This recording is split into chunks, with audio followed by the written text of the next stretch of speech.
Folks, I've been warning you about this for months, years on my podcast. Digital IDs are coming. It's only a matter of time.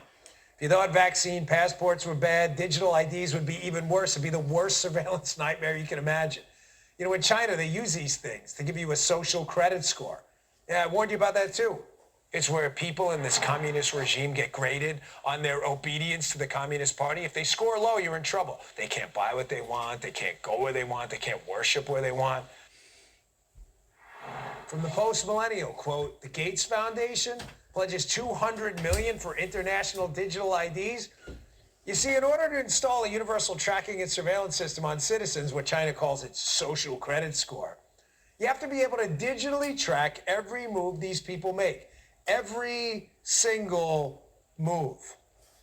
But don't worry, folks. I promise you the left will gift wrap this disaster, gift wrap it, in a cesspool of ridiculous talking points. Expect to hear this one. Well, it's going to be a public safety thing, the digital ID. Or I'll hear this one. Oh, it'll make things so much more efficient. Yeah, it will, surveillance. That'll be their pitch. You want to buy something quick? Scan your digital ID. You want to buy gas for your soon-to-be non-existent gas-powered vehicle? Scan your digital ID. Want to know if someone's vaccinated? No sweat. Scan that digital ID.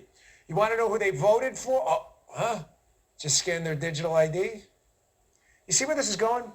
A digital ID lets the government, know everything about everyone at all times. As a critical side note to this, too, a little footnote, the big tech titans will probably make a fortune partnering up in this little endeavor here.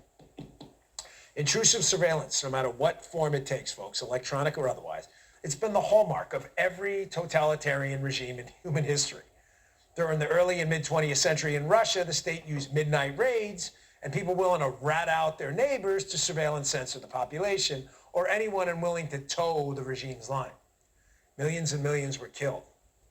From Solzhenitsyn's amazing book, The Gulag Archipelago, quote, we didn't love freedom enough, and even more, we had no awareness of the real situation. We submitted with pleasure. We purely and simply deserved everything that happened afterwards. Sounds like the libs. Folks, listen, tyranny may look a little different these days, but the surveillance the tyrants always demand has the same end goal every single time, to take away your freedoms and liberty. Joining me now is a book you should probably read, the author of that book. It's called Google Archipelago, Michael Rechtenwald. Michael, you've been sounding the alarm about this big tech, big government symbiosis and these digital IDs. Can you explain the danger to individual liberty these digital IDs could be? Sure. I mean, they pose the gravest threat to individual liberty of any technological mechanism that we've seen to date. But you've outlined it pretty well here. We're talking about the ability to track and trace and surveil upon subjects from the cradle to the grave, effectively. From the beginning of your life, or your children's lives, or your grandchildren's lives, they'll have biometric identity markers placed on you and connected with this digital ID, and then all records about all activity will be associated with it. This is not simply some identification. This is a database that is kept in a centralized place by the state, and then is a collection of all activities from the beginning of your life onward. And this includes, of course, vaccine status, which is one of the main motivations for rolling this out. They want to have a way to track your vaccine status and to surveil upon that to make sure that you're complicit. And if you're not compliant with the regime, then you may have problems. You may have problems with your daily life. You may be forbidden to do X, Y, Z, just as we saw with the COVID crisis. I mean, this is really what this is about. And it could attach itself to your financial records, of course. And in connection with CBDCs, or central bank digital currency, we're talking about a record of all of your transactions.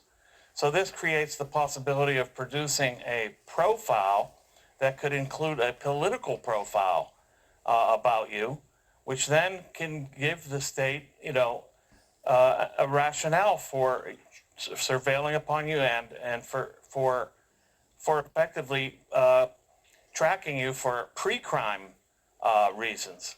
And so we could have a pre-crime regime in place. Michael, quickly, I got about 30 seconds left, but you're talking about, it sounds like the dissolving of the personal self. Any sense of privacy at that point is gone, finished. Exactly. Privacy would be out the window. And, the last thing I would say here is that we need to enact the Defund Davos Act, which was introduced by Representative Scott Perry in August, because Davos, the WEF, the World Economic Forum, is driving this, along with the UN and WHO. So we really need to get Republicans in there, and when they get in there, we need to pressure them to push this act through. We cannot have the United States government paying Davos to institute a digital identity in the United States. The globalist Great Reset crowd loves this stuff, Michael. The book, folks, is Google Archipelago. Pick it up. It's worth your time. Michael, thanks for your time. We appreciate it. Thank you, Dan.